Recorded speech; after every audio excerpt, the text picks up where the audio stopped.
Besides being mentor and protege, Eminem and 50 Cent are straight-up brothers for life. These two don't just make music together, they ride for each other no matter what. Award shows, public beefs, shady interviews. Whenever one gets attacked, the other shows up ready to fire back. It's deeper than rap with them. And when it comes to drama, oh, they live for it. These two have clashed with half the rap game and don't lose sleep over it. Whether it's old school enemies like Ja Rule or former homies turned rivals like The Game, both 50 and M have proven they're not the type to turn the other cheek. If you diss them, just know it's war. Now, let's get into one of their latest shots, this time aimed straight at The Game. Back in August 2023, Eminem and Ezreal linked up for a scorching collab called Realist. Even though it was Ezreal's breakout moment, M snatched the spotlight with a savage verse that had people talking for weeks. Eminem came in swinging, dropping lines like "all the envious rappers I torch. If I'm on a joint with them," and that is their only retort, is "I'm not played in the clubs, _ put a cork in it. Only reason they still play your she in the clubs is cause you still performing it."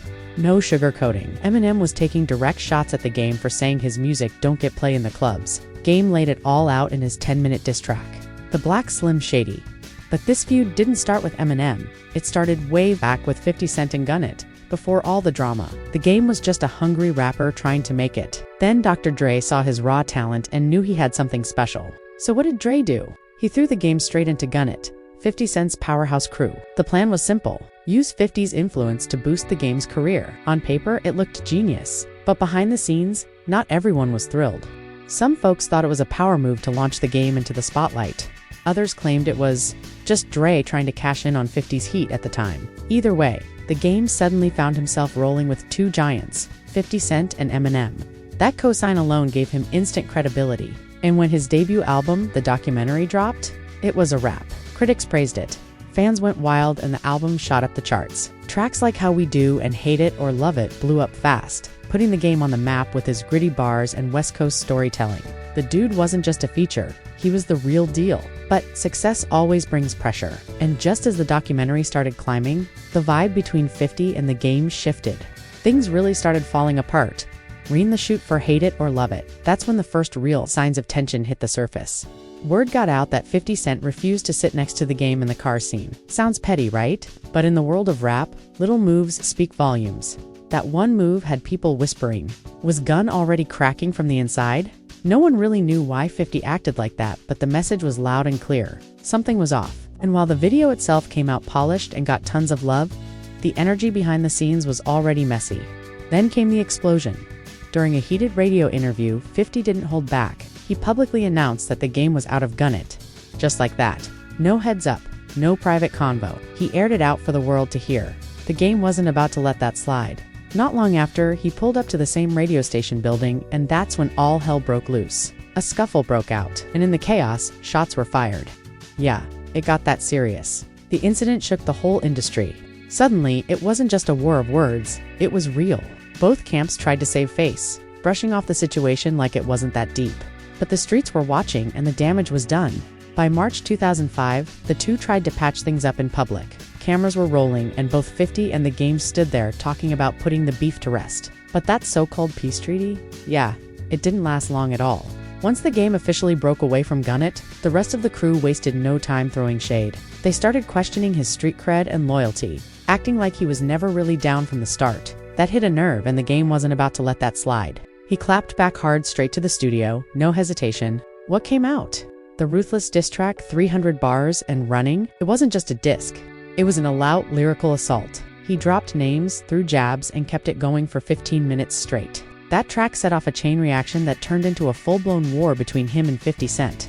Suddenly, it wasn't just a personal beef. It was a full-scale rap battle with the entire industry watching, like it was paper. Fans picked sides, blogs went crazy, and disses were dropping left and right. Both rappers sunloaded track after track, each one aiming to humiliate the other. In 2006, The Game surprised everyone. He actually tried to squash the drama and reached out to 50, saying he wanted to bury the hatchet, but 50 he stayed silent. No response, no interest in patching things up. By then, the feud had taken on a life of its own. Over 100 disc tracks had been recorded. No exaggeration, every few months one of them would spark things back up again, keeping the beef alive like it was their full-time job. In 2010, The Game tried again, this time going public on Twitter asking 50 to end the feud once and for all. But again, nothing. just silence. Still, the game didn't give up. Even in 2012, he went as far as launching a petition for a Gunnet reunion. He said he wanted to fix what was broken and bring the crew back together. But the game's push for peace didn't go anywhere. Gunnet made it loud and clear they were done with him. In 2016, the group reunited at the legendary Summer Jam concert. And guess who wasn't invited? Yep, the game was left completely out, watching from the sidelines as the crew moved on without him. That moment sealed the message. There was no going back. Then in 2022, the drama flared up again. 50 Cent saw a photo of the game posted up with Lloyd Banks and didn't hold back. He publicly questioned the motive behind the pic, basically calling it fake love. Was the game trying to stir things up again or just playing peace for clout? But the game played it cool. He went public and said the beef was over. No more grudges, no more drama. At least on his side. He claimed he had zero issues with 50. But just as things started to cool down with one beef, another one lit up like wildfire. This time, the game came straight at Eminem. In the 10-minute diss track, The Black Slim Shady, he didn't hold back at all. He didn't just diss M, he went after 50 Cent, Dr. Dre, and even took aim at Eminem's daughter. The track was ruthless, tearing into M's career, his personal life, and everything in between. Some fans were hyped, calling it a bold and lyrical masterstroke. They loved that the game had the guts to go after one of rap's untouchables, but others weren't feeling it. They thought it came off as desperate, like the game was just reaching for headlines. The release sparked a full-blown war in the hip-hop world. Fans were deeply divided. Debates broke out all over Twitter, Reddit, IG, everywhere. That diss track definitely shook the table, but it also had people asking what was the game really trying to prove. Why come for Eminem out of nowhere? It wasn't just random. There were deeper layers behind that move, one of the biggest being his absence from the Super Bowl 56 halftime show. On February 13, 2022, the world tuned in to watch Dr. Dre, Snoop Dogg, and Eminem light up the stage in one of the most talked about halftime performances ever. But fans noticed something right away. The game was nowhere to be seen. For someone who came up under Dr. Dre and helped shape the West Coast's modern sound, that snub cut deep. The game didn't stay quiet. He jumped on social media reposting stories and comments that straight up questioned why he wasn't part of the LA celebration. To him, it felt personal. After all, he'd been putting on for the West since day one, so why was he left out? During an episode of the I Am Athlete podcast, the game let it all out. He admitted the super. The game let it all out. He admitted the super Bowl snub hit him hard. He felt pushed to the side despite everything he'd done for the culture, and he blamed it on one thing: his image. At the game said people viewed him as not safe for live TV, too raw, too unpredictable. And in his eyes, that's why he got blackballed from that iconic moment. That bitterness. It built up and may have fueled his decision to come at M. In The Black Slim Shady, the game felt like the industry was brushing off his realness, choosing safe artist over someone raw and unfiltered like him, and he wasn't about to bite his tongue. In March 2022, he pulled up to Drink Champs with N and DJ EFN, and that's where things really popped off. He took shots at both Dr. Dre and Eminem in one sitting. First, he claimed that Kanye West had done more for his career recently than Dre ever did. That alone had people raising eyebrows. But he wasn't done. The game then went full throttle, saying flat out that he was better than Eminem. Not only did he call Slim Shady out by name, he also said he'd battle him face-to-face anytime, anywhere, even on Versus. He wasn't just throwing jabs, he was throwing down the gauntlet, daring M to step into the ring. Of course, social media lit up. Fans were going off slamming the game for his bold claims. But instead of walking it back, the game went even harder. In an Instagram video posted right after the interview, he doubled down saying, "Yeah, people might disagree, but in his mind, he's the better rapper, period." He even opened the door for a rap battle or a collab to finally settle it. He wanted the world to stop guessing and start witnessing. So now the question is, will this long, messy drama with 50 Cent and Eminem ever really end? Or is it just waiting for its next round? And just when things couldn't get messier, here comes Nick Cannon. Back in the late 2000s, rumors started flying in the music world. Was there really something going on between Eminem and pop queen Mariah Carey? At first, Mariah Carey brushed off the dating rumors, swearing there was nothing between her and Eminem. But M wasn't about to let it slide on his Relapse album. He dropped a bombshell track, Bagpipes from Baghdad, and it lit the internet on fire. In the song, Eminem didn't just hint at a past fling with Mariah. He came out swinging. His lyrics were straight up wild and left zero room for guessing. He spit, "Mariah, whatever happened to us? Why did we have to break up?" Then went straight for Nick Cannon. With Nick Cannon, better back the bleep up. "I'm not playing. I want her back, you punk." And that wasn't the end of it. M doubled down rapping, "Nick, you had your fun. I've come to kick you in your sack of junk." Yeah, you really said that. Nick Cannon wasn't about to sit quietly after that. He clapped back hard in a Tumblr post. Yes, Tumblr was still popping then. That's since been deleted. In it, Nick wrote, "I don't know why no one has stood up to you yet, but I guess it's going to take a corny, whack rapping boy toy from Nickelodeon to set you straight. Trust. I'm going to be relentless. You're my new full-time job. HOMIE. The whole situation spiraled fast. And just when things couldn't get any wilder, Mariah herself jumped in without ever saying EM's name. She dropped her hit Obsessed and had everyone talking. The music video, a shady lookalike of Eminem stalking her around, Mariah didn't just drop a disc, she became the disc.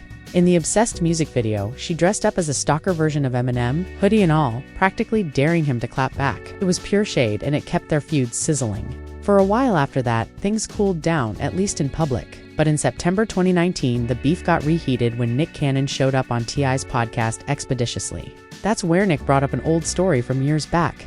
Apparently, he and Eminem were flying on a jet from Africa or somewhere when M dropped a track, Trash in Mariah. Nick said he felt the need to protect his wife. So, what did he do? He wrote Eminem a long, respectful letter. He told him he appreciated him as an artist, but called him out for being disrespectful toward Mariah. Most people saw it as a grown man move, direct and mature. But Eminem, he didn't take it that way. To him, it was on sight. So M returned with more bars, this time sliding into Fat Joe's track, Lord Above. And let's just say he didn't hold back. M spit. "I know me and Mariah didn't end on a high note, but that other dude's whip, that guy got him neutered. Tried to tell him this chick's a nut job before he got his jewels clipped. Almost got my caboose kicked. Fool. Quit. You're not going to do anything. I let her chop my bleep off too before I lose to you, Nick." That verse hit hard. And Nick wasn't about to stay quiet. He fired back on Instagram, throwing playful jabs. Like Fat Joe's album is star-studding. He even did some charity work and dug Eminem out of his cave. And then he amped it up even more. He invited Eminem to pull up on Wild and Out. Nick Cannon wasn't done talking. He took it to the booth and dropped a diss track of his own. The Invitation, and this time he went all in. No filters, no holding back. He even crossed a major line spitting, "Call Kim, somebody get Haley. And that other kid you raising, that ain't even your baby? My baby mama killed you off a decade ago. You're still crying about it now? Who's really?" It was personal, brutal, and straight up meant to hurt. Cannon dragged up family, old wounds, and threw it all in one track. The internet exploded. Fans were divided. Some gave Nick props for defending his wife and clapping back at one of the most ruthless rappers in the game. They respected that he didn't back down, even when going up against Eminem meant facing a tidal wave of backlash. To them, it was about standing on principle and protecting his family. But not everyone saw it that way. A lot of people felt like Nick was reaching, just dragging out an old feud that should have been buried years ago. They said it felt forced, like he was chasing relevance more than revenge. Meanwhile, the media had a field day. Every blog, tabloid, and entertainment site ran with the beef. A lot of fans were ready for the drama to end. They started calling for Eminem and Nick Cannon to finally let it go and just focus on the music.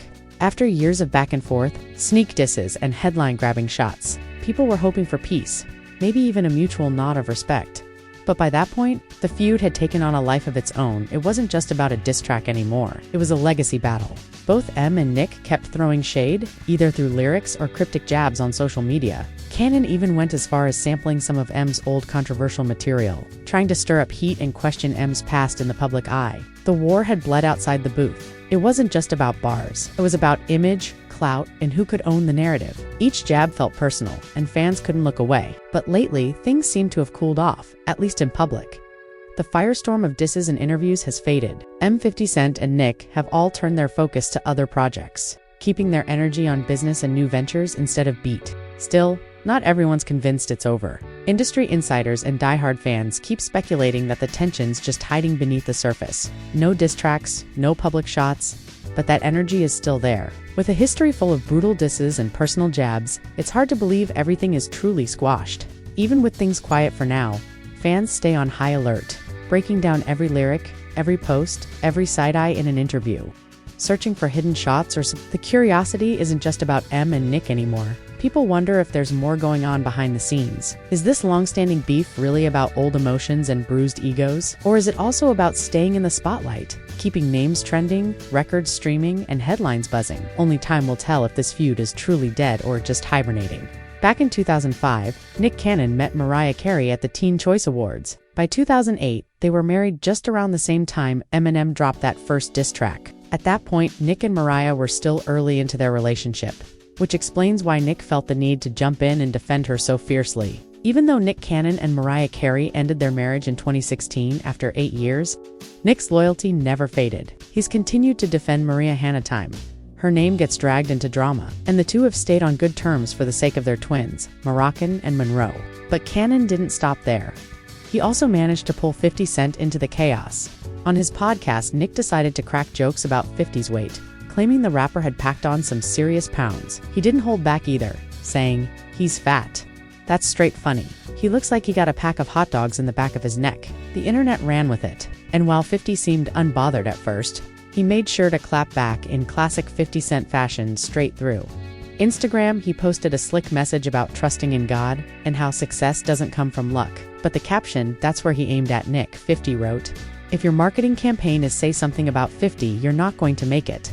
Have a nice day." This wasn't the first time 50 Cent came for Nick Cannon, not even close. Back in 2020, during an interview on The Breakfast Club, 50 gave his unfiltered take on the Nick versus Eminem drama. He said straight up, Eminem lives for battle rap and actually enjoys being challenged. So when Nick started firing shots, M wasn't rattled. He was in his element. But then the convo took a wild turn. They brought up Cannon's track Used to Look Up to You, and 50 cleared the air. That song, it was aimed at him. And let's just say 50 wasn't impressed. He called Cannon's rap game weak, flat out saying he's been legendary. Corny from the beginning. The hosts of the show couldn't help but laugh, with none of them really understanding why. Nick was so dead set on beefing with real rappers. 50 summed it up in the most savage way possible. "You suck, bro." And even outside of rap, 50's been throwing shade. In a recent interview with Forbes, Brian J. Roberts, 50 talked about buying a massive house and regretting it later. He joked that the only person who might actually need that much space was Nick Cannon because of his 12 kids. He said something like, "A smaller home's enough for me." But Nick Cannon and all those kids? Yeah, maybe he'd like the big house in the end.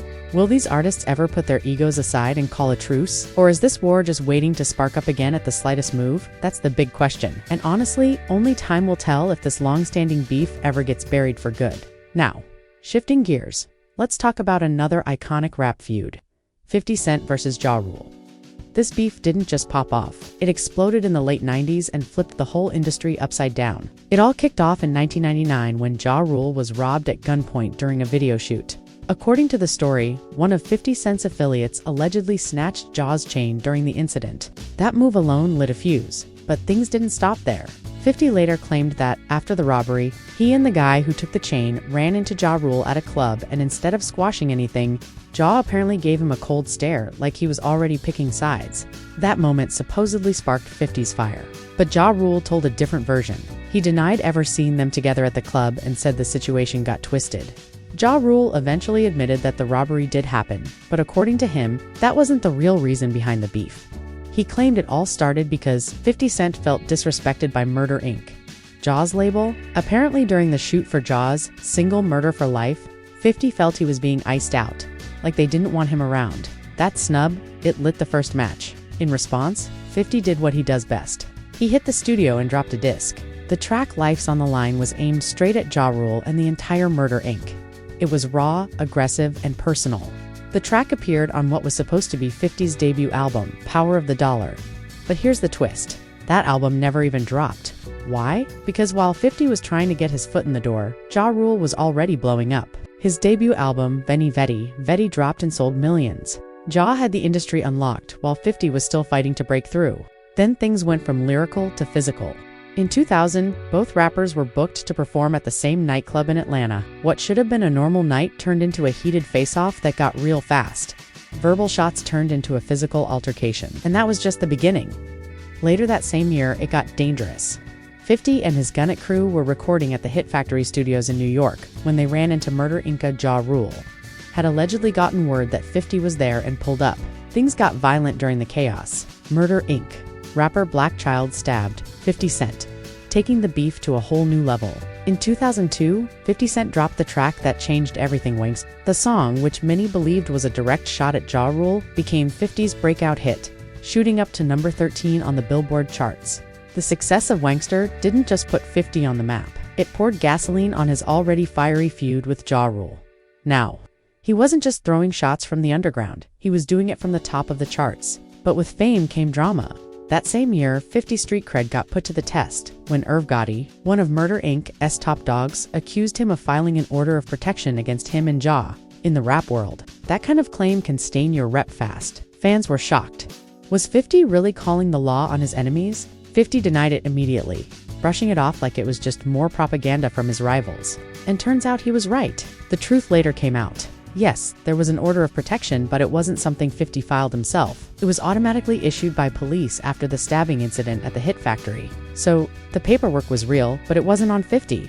That part was all spin. Between 2002 and 2003, things got even hotter. The diss tracks came fast, sharp, and brutal. 50 fired off I Smell Pidge Back Down, and a remix of Hail Mary that mocked Ja's attempts to mimic Tupac's style. That last one, pure disrespect. Ja Rule didn't stay silent. He answered back with tracks like Loose Change and Guess Who Shot You, throwing heavy shade and dragging multiple names into the mix. In 2007, Ja Rule stirred the pot once again, this time accusing 50 Cent of In an interview with Angie Martinez on Hot 97, Ja claimed that once 50 signed with Shady Records, he started biting Ja's style, suggesting 50's whole vibe was built off imitation, not originality. It was a bold move that reignited the flames between the two. But then came a twist no one saw coming. In 2013, Ja Rule gave a rare moment of honesty.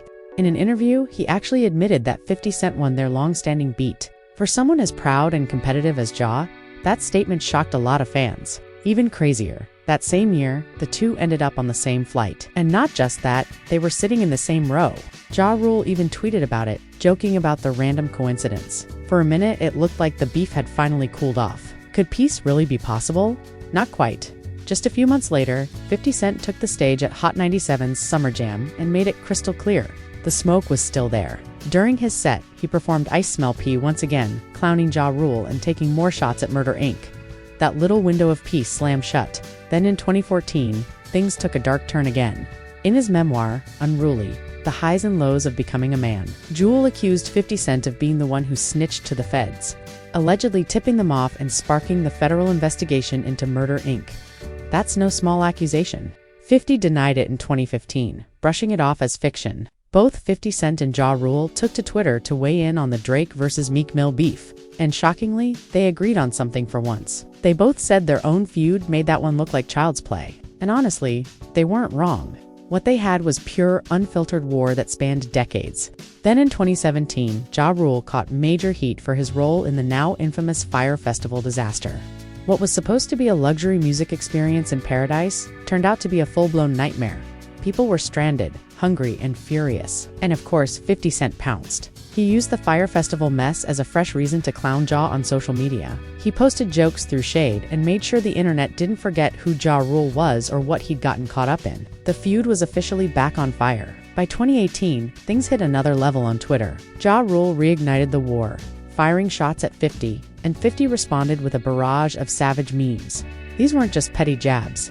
They were personal, raw, and designed to humiliate. Both men took things way past music. This was about ego, legacy, and revenge. And then came the wildest flex of all. 50 Cent claimed he bought 200 front-row tickets to one of Ja Rule's shows in Las Vegas just so those seats would be empty. He even posted a photoshopped pic of himself chilling alone in the front row, mocking the turnout. In 2019, Ja Rule couldn't resist taking another jab, this time aiming at 50 Cent's friendship with Tekashi 6991, who was facing serious legal heat and had earned a notorious reputation for Ja didn't hold back, throwing shade on Twitter and comparing both of them, calling 50 and 6ix9ine and rats. The disc wasn't subtle, it was meant to sting. And though Eminem had mostly stayed out of the 50 versus Ja beef directly, his name eventually got dragged in thanks to his tight alliance with 50 Cent.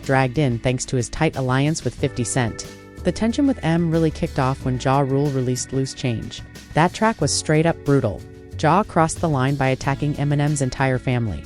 He spit you claim your mother's a crackhead and Kim is a known underscore, so what's Haley going to be when she grows up? That bar set everything off. M wasn't having it. He clapped back immediately, dropping Haley's Revenge and then teaming up with 50 and Buster Rhymes on a vicious remix of Tupac's Hail Mary. The message was clear: come for my family and I'm coming for your neck. Ja responded with clapback, while M hit again with Go to Sleep. The back and forth got intense, and the whole beef reached new levels of disrespect. But by 2004, M had had enough. He dropped a track saying the feud was over. His label had already won and there was nothing left to prove. To him, the beef had become childish, unprofitable, and just not worth the energy anymore. In hip-hop, it only takes a little pressure before things explode. And that's exactly what went down between Eminem and Joe Budden. The drama started simmering way back in 2011, when Joe's rap supergroup Slaughterhouse, made up of Joe Budden, Royce the 59, Joel Ortiz, and Crooked Y, signed to M's Shady Records. At first, fans were hyped but cautious. Everyone wanted to see this elite lyrical crew finally get the shine they deserved. But as they began working on their major label debut, Welcome to Our House, it didn't take long for cracks to show. Eminem stepped in as executive producer, and that's where the visions started to clash. M had a more polished commercial direction in mind, radio-friendly hooks, structured beats, and cleaner production. But that wasn't what Slaughterhouse was known for. Fans loved their gritty bars, raw delivery, and unapologetically underground energy. For Joe Budden, this shift was hard to swallow. He'd built a diehard following off his mixtapes and independent hustle, priding himself on staying true to that raw, lyrical sound. Seeing it get watered down under a major label, even if it was M, felt like a betrayal of the group's core identity. That clash in creative vision quietly started the fallout. Joe Budden firmly believed that Slaughterhouse didn't need a major label crutch to thrive. They could have built a cult empire on their own, staying indie and becoming a festival powerhouse.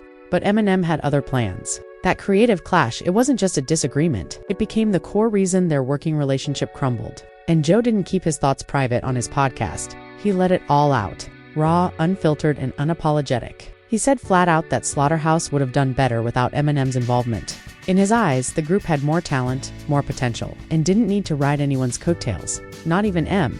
It wasn't just the vision either. Joe hated the production choices too. He dragged the beats M gave them, calling them horrible and totally wrong for the group's style.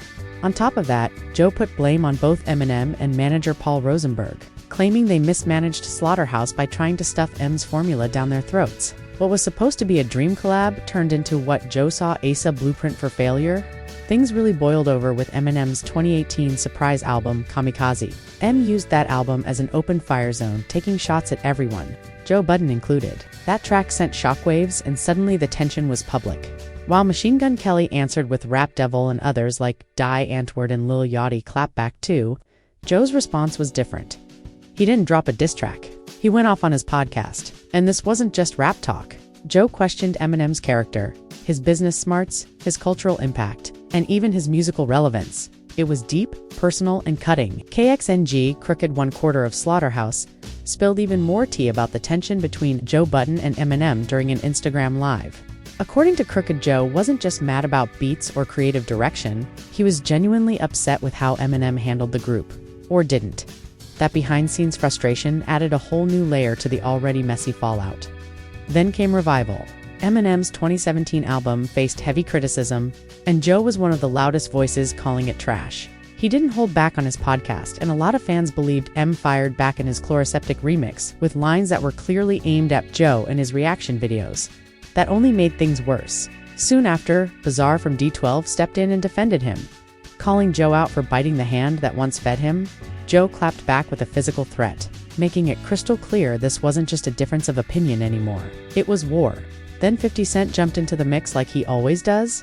He posted a savage photo of Joe Budden on Instagram, adding a slick caption suggesting Joe had a beating coming his way. With 50 now riding with him in the feud, things got even uglier. Later in 2018, Eminem sat down with Sway for an exclusive interview that had fans glued to their screens. They talked about Revival, the surprise drop Kamikaze, and all the beefs brewing in the background, including MGK and Joe. When Sway brought up Joe, M said, "Me and Joe Budden were not friends like that. We didn't go to the same high school, but I'm out here flying around doing interviews, using my platform to promote Slaughterhouse, and you're using your platform to tear me down?" He made it clear Kamikaze was about settling the score. M also revealed that Slaughterhouse had enough songs for a full album, Glass House, but the group couldn't even agree on the track list. The whole thing fell apart before it could drop. For M, it all came down to miscommunication. He said the group couldn't agree on what their favorite songs were, so he figured they'd regroup, make a few more tracks, and finish the Glass House album. But after that, silence, no updates. And by then, M was fully locked in on Revival. He also opened up about the backlash Slaughterhouse got for their 2012 album Welcome to Our House. Critics called it too polished, too clean, far from the gritty sound fans expected. Em said that's why he stayed hands-off. We left the ball in their court. He said he only gave feedback when asked, letting them shape the vision. And then, out of nowhere, Joe Budden started questioning the money. Who got that money? Who made what? And that's when Em got heated. He said, I don't know if I made a dime off Slaughterhouse. I don't care if I made nothing. I believed in them. That line said it all. In hip-hop, sometimes you need a mentor, sometimes you need a loyal rider, and sometimes you just need a savage verse to shut everyone up. With Eminem and 50 Cent, you get all three. If you made it this far, sound off in the comments. Make sure to like, share, and subscribe if you want more deep dives like